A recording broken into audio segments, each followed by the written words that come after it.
وزیر اعظم شہباز شریف نے Pakistan national shipping corporation کے بیڑے میں بحری جہاز شامل کرنے کی ہدایت جاری کر دی ہے تاکہ قومی خزانے پر سالانہ 4 ارب ڈالر کا زر مبادلہ بوجھ کم کیا جا سکے۔ اسلام آباد میں اجلاس کی صدارت کرتے ہوئے وزیر اعظم نے کہا کہ PNSC کے پاس بحری جہازوں کی کمی کے باعث ملک کو سمندری تجارت پر بھاری مالی نقصان برداشت کرنا پڑ رہا ہے۔ اجلاس میں وزیر اعظم کو بتایا گیا کہ PNSC کے پاس اس وقت 10 جہاز موجود ہیں جو مجموعی طور پر 7,24,643 ٹن کارگو لے جانے کی صلاحیت رکھتے ہیں۔ وزیر اعظم نے ہدایت کی ہے کہ 2 ہفتے کے اندر ادارے کا جامع بزنس پلان پیش کیا جائے جس میں سالانہ نقصان سے بچاؤ کا واضح لائحہ عمل شامل ہو۔ اجلاس میں وفاقی وزراء احد خان چیمہ، جنید انور چودھری اور دیگر اعلیٰ حکام نے شرکت کی۔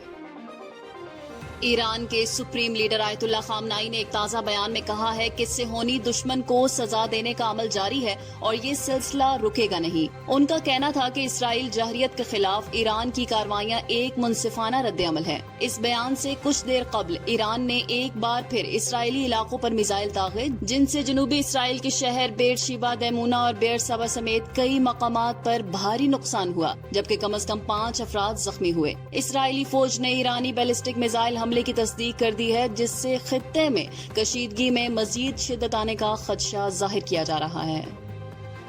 ایران نے آپریشن وعدہ صادق سوم کے تحت اسرائیلی افواج پر تازہ حملے کیے ہیں جنہیں حملوں کی 14ویں لہر قرار دیا گیا ہے۔ ایرانی میڈیا کے مطابق ان حملوں میں اسرائیلی فوج کے کمانڈر انٹیلیجنس ہیڈ کوارٹرز کو نشانہ بنایا گیا جبکہ 8,200 یونٹ کو شدید نقصان پہنچا۔ ایران کی سپریم نیشنل سیکیورٹی کونسل نے خبردار کیا کہ اگر کوئی تیسرا فریق اس جنگ میں شامل ہوا تو اس کے خلاف فوری اور فیصلہ کن کارروائی کی جائے گی۔ کونسل نے کہا کہ ایران اپنی خود مختاری کے دفاع کے لیے کسی بھی مغربی یا امریکی مداخلت کا بھرپور جواب دے گا اور اس کا رد عمل متناسب، طے شدہ اور بروقت ہوگا۔ Field marshal general Syed Asim Munir نے کہا ہے کہ پاکستان دہشت گردی کے خلاف عالمی جنگ میں صف اول پر رہا ہے اور دنیا کو ایک محفوظ جگہ بنانے کے لیے بے پناہ انسانی و معاشی قربانیاں دی ہیں۔ ISPR کے مطابق واشنگٹن میں دورے کے دوران آرمی چیف نے ممتاز اسکالرز، پالیسی ماہرین، تھنک ٹینکس اور بین الاقوامی میڈیا کے نمائندوں سے ملاقات کی اور پاکستان کے اصولی موقف کو اجاگر کیا۔ انہوں نے IT، زراعت اور معدنی وسائل جیسے شعبوں میں سرمایہ کاری کے مواقع پیش کرتے ہوئے کہا کہ پاکستان دنیا کے ساتھ تعاون پر مبنی سیکیورٹی فریم ورک کے فروغ میں مؤثر کردار ادا کرتا رہے گا۔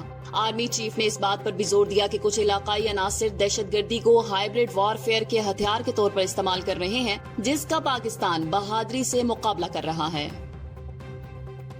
وائٹ ہاؤس نے اعلان کیا ہے کہ امریکی صدر ڈونلڈ ٹرمپ اگلے 2 ہفتوں میں ایران کے خلاف براہ راست امریکی کارروائی سے متعلق حتمی فیصلہ کریں گے۔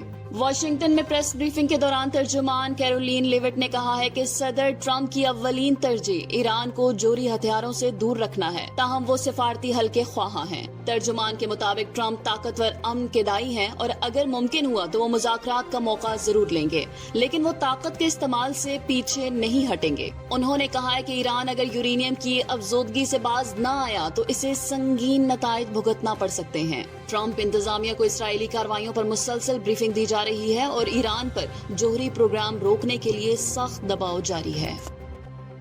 ملک بھر میں پری مونسون سیزن کا باقاعدہ آغاز ہو گیا ہے جس سے شدید گرمی کی لہر ٹوٹنے کا امکان ظاہر کیا جا رہا ہے۔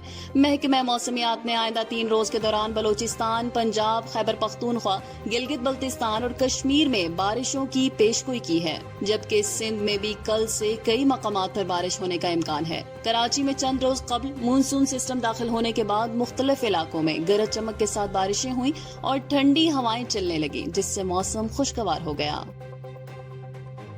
1977 میں ناسا نے وائجر 1 اور وائجر 2 خلا میں بھیجے جن پر ایک سنہری ڈسک نصب کی تھی، ایک کائناتی پیغام جو کسی بھی ذہن مخلوق کے لیے زمیں کا تعارف ہے۔ کارل سیگن کی سربراہی میں تیار کردہ اس ڈسک میں بچوں کی ہنسی، ویل کی صدائیں، موسیقی، 55 زبانوں میں سلام اور 115 تصاویر شامل ہیں۔ اس میں زمین کی لوکیشن، ہائیڈروجن ایٹم کا خاکہ اور ریکارڈ چلانے کی ہدایت بھی دی گئی ہیں۔ یہ پیغام صرف خلائی مخلوق کے لیے نہیں بلکہ انسانیت کے لیے ایک امید اور امن کا استعارہ ہے۔ کائنات کے نام ہماری کہانی۔